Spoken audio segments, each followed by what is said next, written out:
আপনাকে TV licence লাগবে যদি আপনি যে কোনো চ্যানেল লাইভ টিভি দেখেন বা রেকর্ড করেন, স্ট্রিমিং পরিষেবার লাইভ কন্টেন্ট দেখেন, যেমন ITV, চ্যানেল 4, ইউটিউব, আর তারপরে BBC আইপ্লেয়ার ব্যবহার করেন, তাহলে কিন্তু আপনার টিভি লাইসেন্স লাগবে। টিভি লাইসেন্স প্রয়োজন নেই কাদের?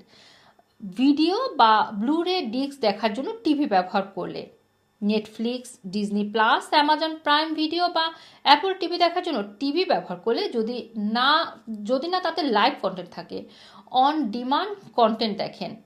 টিভি লাইসেন্সিং সংস্থার নিয়ম অনুযায়ী আপনি যদি শুধুমাত্র অন ডিমান্ড কন্টেন্ট দেখেন BBC আইপ্লেয়ার ব্যতীত, তাহলে টিভি লাইসেন্সের প্রয়োজন নেই।